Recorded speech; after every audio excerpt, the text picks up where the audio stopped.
All right, we are back to the finals of the Game Cafe Premier Challenge. Best of one Swiss, best of three top cut. We now see Drew Nowak versus John Masters, and I'm excited for this, Whitney. We've got Mono Ghost versus Mega Blastoise. Mono Ghost it's been so fun to watch. And honestly, he doesn't seem to have a bad matchup here, you know? Like, yeah, I know what you mean. Like, I think this is... I'm not one for analyzing the matchups of mono-type teams in VGC, but I'd say this, from my, brief understanding, seems pretty neutral. But both players have gotten right into it. We see John starting off with his Mimikyu and Jellicent, and Drew starting off with his Heatran and Tapu Bulu. So the Tapu Bulu exerting immediate pressure on the Jellicent, but Mimikyu looking all right. As long as the Heatran and Tapu Bulu don't double target into it, it should be able to survive another day. Yeah, and it definitely depends on the speed tier of each of these mon. Tried to train them, right? Because Tapu Bulu is going to be able to deal a lot more damage to Mimikyu than Heatran is, unless Heatran's carrying that flash cannon.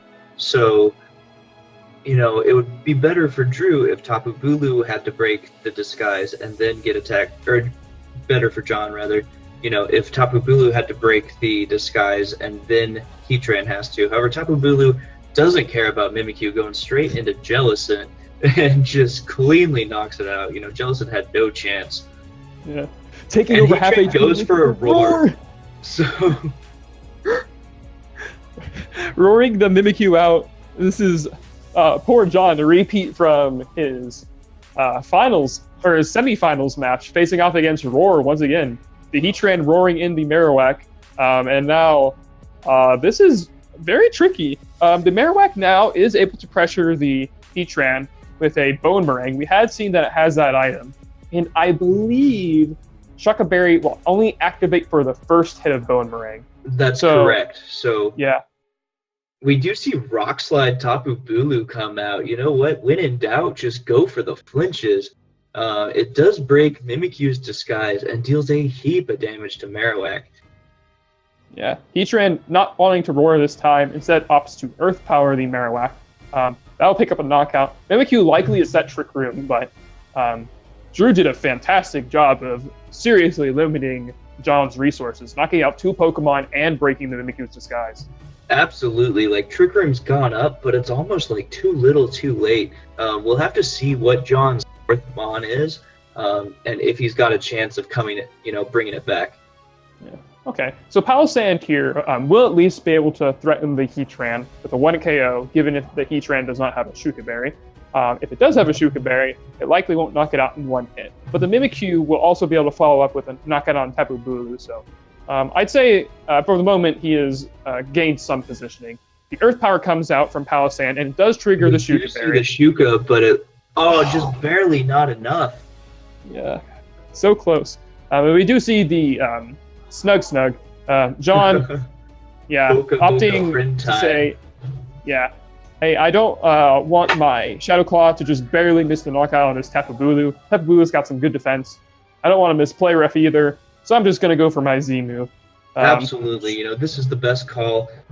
Maybe he wants the Z move later on, but he wants to make sure that Tapu Bulu goes, because Tapu Bulu would be able to KO the Palossand, and playing 3v1, even in Trick Room where you've got the speed advantage, is nothing that anybody should really be forced to do. So Tapu Bulu faints. Let's see what Heatran follows up with. It just goes for a Heat Wave. This will do a sizable amount of damage to the Mimikyu and do some damage to Palossand. Actually, it does more to Palossand than expected, not being a resisted hit there. Yeah, so that does a lot. Yeah. I don't know. I guess it is just, it is a Palossand, but I think not being a resisted hit there is showing why it did significant damage. But the grassy terrain is helping John here a bit, giving his Trick Room Pokemon the HP they need to be able to survive in these conditions. But it's going to be tough. Mega Blastoise comes out, and that's threatening Water Spout. I don't imagine he'll go for it because of the threat of, just attacking the Blastoise to weaken the water spout damage. But nevertheless, a double target in the Blastoise might be able to knock it out if Drew opts to protect his Heatran or protect his Blastoise, and then John opts to knock out the Heatran instead. This could be a real momentum changer. Let's see what happens. Blastoise does go for the protect. As also Heatran goes for the protect. Safe play to stall out the turns of Trick Room. Energy Ball from Palossand.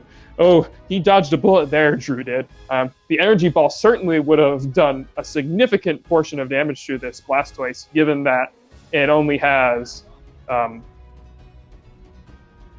given that it has grassy terrain on its side to effectively give it a stab move, so that was a strong play. That would be a super effective attack in terrain. It's going to deal a lot of damage, and so that was good information that Drew got by protecting there. So Scrafty comes in. It's not going to appreciate taking it from Mimikyu if it has to. But we do see the eject button, so Scrafty came in and is coming right back out. Yeah, Scrafty unable to use its Fake Out to stall Trick Room in the late game, which will be annoying, but nevertheless, it took the Energy Ball, and that's really what Drew wanted here.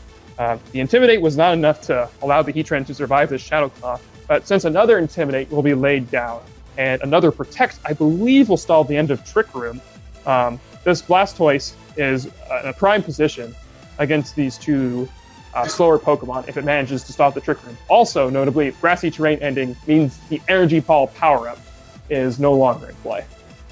Yeah, so I do think it's important to think about, like, where's the speed at? Because if this Mimikyu, is not minimum speed, it could be faster than the Scrafty. So while Trick Room's active, Mimikyu's not going to move until after Scrafty gets a chance to attack. And that can really affect how this game plays out in these last few turns. Yeah, Palossand still threatening some damage with Energy Ball, but unlikely to knock out the Blastoise in one hit. Drew opts not to risk that at all, protects his Blastoise. Let's see if... okay, so the Energy Ball does go into that. I'm assuming if Play Rough is going to land into the Mimikyu. A knockoff hits the Mimikyu and deals a small amount of damage. I'm surprised that wasn't into the Palossand. And instead, the Scrafty is knocked out. I imagine he did that to put the Mimikyu into Water Spout KO range. Because this Blastoise being at full HP, yeah, okay, that makes a little more sense. With Blastoise being at full, that Water Spout is going to deal a ton of damage to Palossand, being super effective. And so, yeah, Drew making the right call there, I think, by wanting to get some damage onto Mimikyu since it'll be a neutral hit. And let's see, I've got a feeling that this Water Spout's going to clean up the game, and it does. Yeah, a critical hit on Mimikyu, unlikely to have mattered thanks to that prior knockoff damage, if it wasn't already going to pick up the knockout. Drew might know better than us, given that he is the one running the team. Make sure that is just in KO range. I think it's important to recognize what you've pointed out. So Scrafty is slower than Mimikyu in Trick Room. It's not especially uncommon for something like that to happen, but it is important to consider that Scrafty can, in other scenarios, go for knockoff into John's myriad of ghost types and get important items removed. We didn't get to see what the item on that Palossand was. It switched moves, so it's not choice specs, but whatever it's got, I'm sure Drew would love to know and would love even more to remove. And I don't even know like how strong Palossand is to know if it should have a damage boost for the rolls, so I've got no idea. So I do like how Drew played that game. He did a good job of limiting the plays that John could make. He prevented Trick Room on the first turn. Yeah, John got it up, but it cost John a lot to get Trick Room set up. And so Drew was really able to take advantage of the non-Trick Room turns and just limit the damage output potential that John had. We see Whimsicott and Tapu Bulu as the lead here, so no Roar potential from the Heatran, as Jellicent and Mimikyu comes out once again for John. So again, this Jellicent is threatened by a big Wood Hammer. I'd be curious to see if he lets it go down in a single shot. But to be fair, his resistance is Marowak, which is going to still take an enormous amount of damage. Moreover, well, he's got Marowak and Aegislash both, I think, that can resist that grass type attack. Yeah. I am concerned for John in the respect that I would imagine that this Whimsicott and Tapu Bulu are really wanting to knock out this Mimikyu. I think it's pretty unlikely. Yeah, I think it's pretty unlikely that he was just going to give him Jellicent again. And that was Drew's suspicion. If this is a double target into the Mimikyu, knocking out John's Trick Room setter on turn 1 could be huge. A Wood Hammer comes out, and it is into the Mimikyu. Is it able to knock it out in a single blow? Yeah, it is, so thanks to that strong power of the Life Orb. That Life Orb boosted, terrain boosted Wood Hammer off of Tapu Bulu's incredible attack. It's just going to deal a ton of damage. So this puts John in a really rough spot. You know, if Jellicent comes back in, it's not going to be able to set Trick Room. Palossand's going to take a heap of damage here. We saw how much the Rock Slide from Tapu Bulu did earlier to the Marowak. Like, John's got his back against the wall, and I'm not sure he's got an... Like, I don't want to call it after turn 1, but it's not looking good. Yeah, John's team is heavily reliant on getting Trick Room out, hoping that Drew will target into the Palossand.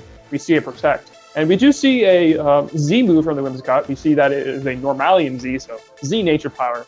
Nothing unexpected there. Because of the grassy terrain, this will turn into a Bloom Doom. I imagine that this is probably targeted into the Palossand, but he could also double target the Marowak with the Bloom Doom and the Rock Slide, and it appears that's what he's done. Ignoring the Palossand. Never mind! Oh it just my knocked out the goodness, Marowak that's in a one hit. resisted hit that... Oh, the critical hit there, but I imagine this is a follow-up Rock Slide. Yeah, so given the Rock Slide hit, that still would have knocked it out, but I guess Tapu Bulu takes one less hit of Life Orb recoil, but at this point, I'm not really sure any of that's going to matter. Wood Hammer is easily going to knock out this Jellicent, and it might just be curtains for John. Yeah, that was such a strong attack. I would not have expected for the Bloom Doom from Whimsicott to KO Marowak. Even with a critical hit, like you'd think it'd survive, but still faints in one blow. Energy Ball comes out from Whimsicott. Energy Ball coming into Palossand, picking up a KO. And, oh no. Yeah. Tapu Bulu's Wood Hammer into the Jellicent, and Jellicent just doesn't have a ghost of a chance. So yeah. That point. John just kind of, like, Drew just thought to himself, hey, I wonder what happens if I double target the Mimikyu on turn 1 instead of roaring it out. And apparently this is what happens. Wow. How disappointing to be John, but what a commanding performance there from Drew. I think just seeing that's why this man has both of these tournaments today. Yeah, Drew is looking to win all of the events this weekend. Not because he wants to come out and, just style on all of us KC folks, but he is looking to get that last bit of CP he needs in order to put him into World's Invite contention before the National Championship here coming up. And it's always a nice relief. I know I myself having my World's Invite. It's a nice relief knowing that, well, I don't have to go in and make day 2 of Nationals. I can just get by with what I've got, and then whatever I get, however I do at Nationals is a bonus. It's gravy, and it gives you a chance to kind of see how you stack up against players. Yeah.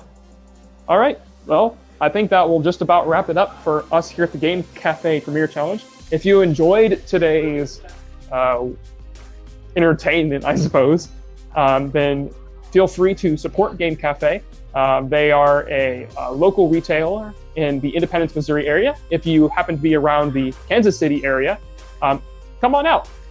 We always appreciate having more players come in and enjoy a good game of Pokemon.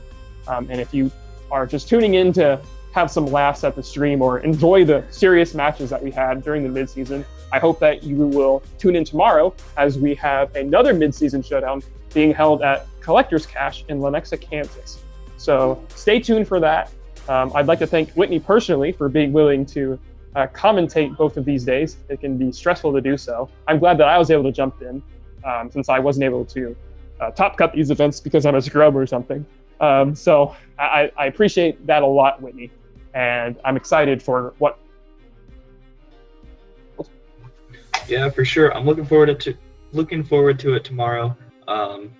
Really hoping to see some more good games of Pokemon. All right. Well, that'll be all for us from the Premier Challenge.